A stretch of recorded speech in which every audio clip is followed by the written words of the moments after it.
یوحنا کا پہلا عام خط اور اس کا دوسرا باب جو 29 آیات پر مشتمل ہے۔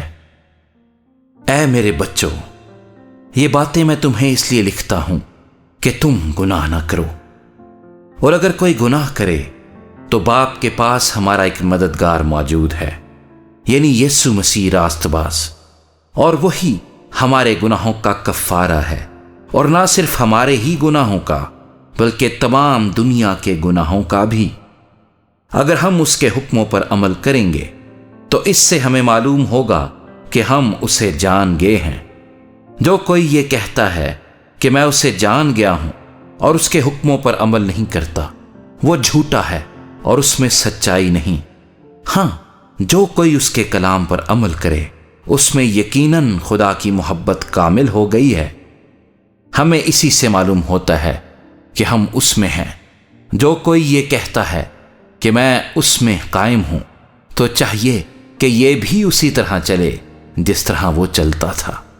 اے عزیزو، میں تمہیں کوئی نیا حکم نہیں لکھتا بلکہ وہی پرانا حکم جو شروع سے تمہیں ملا ہے۔ یہ پرانا حکم وہی کلام ہے جو تم نے سنا ہے۔ پھر تمہیں ایک نیا حکم لکھتا ہوں، اور یہ بات اس پر اور تم پر صادق آتی ہے، کیونکہ تاریکی مٹتی جاتی ہے اور حقیقی نور چمکنا شروع ہو گیا ہے۔ جو کوئی یہ کہتا ہے کہ میں نور میں ہوں اور اپنے بھائی سے دعوت رکھتا ہے، وہ ابھی تک تاریکی ہی میں ہے۔ جو کوئی اپنے بھائی سے محبت رکھتا ہے وہ نور میں رہتا ہے اور ٹھوکر نہیں کھانے کا، لیکن جو اپنے بھائی سے دعوت رکھتا ہے وہ تاریکی میں ہے اور تاریکی ہی میں چلتا ہے، اور یہ نہیں جانتا کہ کہاں جاتا ہے، کیونکہ تاریکی نے اس کی آنکھیں اندھی کر دی ہیں۔ اے بچوں، میں تمہیں اس لیے لکھتا ہوں کہ اس کے نام سے تمہارے گناہ معاف ہوئے۔ اے بزرگوں، میں تمہیں اس لیے لکھتا ہوں کہ جو ابتدا سے ہے اسے تم جان گئے ہو۔ اے جوانوں، میں تمہیں اس لیے لکھتا ہوں کہ تم اس شریر پر غالب آ گئے ہو۔ اے لڑکوں، میں نے تمہیں اس لیے لکھا ہے کہ تم باپ کو جان گئے ہو۔ اے بزرگوں، میں نے تمہیں اس لیے لکھا ہے کہ جو ابتدا سے ہے اس کو تم جان گئے ہو۔ اے جوانوں، میں نے تمہیں اس لیے لکھا ہے کہ تم مضبوط ہو اور خدا کا کلام تم میں قائم رہتا ہے، اور تم اس شریر پر غالب آ گئے ہو۔ نہ دنیا سے محبت رکھو، نہ ان چیزوں سے جو دنیا میں ہیں۔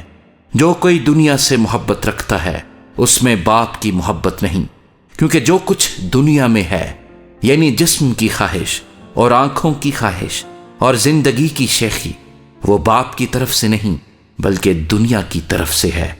دنیا اور اس کی خواہش دونوں مٹتی جاتی ہیں، لیکن جو خدا کی مرضی پر چلتا ہے وہ ابد تک قائم رہے گا۔ اے لڑکو، یہ اخیر وقت ہے، اور جیسا تم نے سنا ہے کہ مخالف مسیح آنے والا ہے، اس کے موافق اب بھی بہت سے مخالف مسیح پیدا ہو گئے ہیں۔ اس سے ہم جانتے ہیں کہ یہ اخیر وقت ہے۔ وہ نکلے تو ہم ہی میں سے، مگر ہم میں سے تھے نہیں، اس لیے کہ اگر ہم میں سے ہوتے تو ہمارے ساتھ رہتے، لیکن نکل اس لیے گئے کہ یہ ظاہر ہو کہ وہ سب ہم میں سے نہیں ہیں۔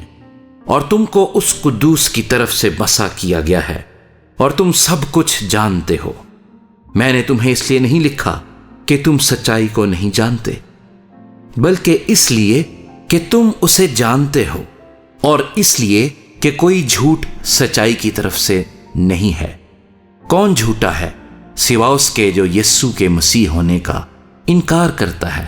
مخالف مسیح وہی ہے جو باپ اور بیٹے کا انکار کرتا ہے۔ جو کوئی بیٹے کا انکار کرتا ہے اس کے پاس باپ بھی نہیں۔ جو بیٹے کا اقرار کرتا ہے اس کے پاس باپ بھی ہے۔ جو تم نے شروع سے سنا ہے وہی تم میں قائم رہے۔ جو تم نے شروع سے سنا ہے اگر وہ تم میں قائم رہے تو تم بھی بیٹے اور باپ میں قائم رہو گے۔ اور جس کا اس نے ہم سے وعدہ کیا وہ ہمیشہ کی زندگی ہے۔ میں نے یہ باتیں تمہیں ان کی بابت لکھی ہیں جو تمہیں فریب دیتے ہیں، اور تمہارا وہ مسیح جو اس کی طرف سے کیا گیا تم میں قائم رہتا ہے، اور تم اس کے محتاج نہیں کہ کوئی تمہیں سکھائے، بلکہ جس طرح وہ مسیح جو اس کی طرف سے کیا گیا تمہیں سب باتیں سکھاتا ہے اور سچا ہے اور جھوٹا نہیں، اور جس طرح اس نے تمہیں سکھایا اسی طرح تم اس میں قائم رہتے ہو۔ غرض اے بچوں، اس میں قائم رہو تاکہ جب وہ ظاہر ہو تو ہمیں دلیری ہو اور ہم اس کے آنے پر اس کے سامنے شرمندہ نہ ہوں۔ اگر تم جانتے ہو کہ وہ راست باز ہے تو یہ بھی جانتے ہو کہ جو کوئی راست بازی کے کام کرتا ہے وہ اس سے پیدا ہوا ہے۔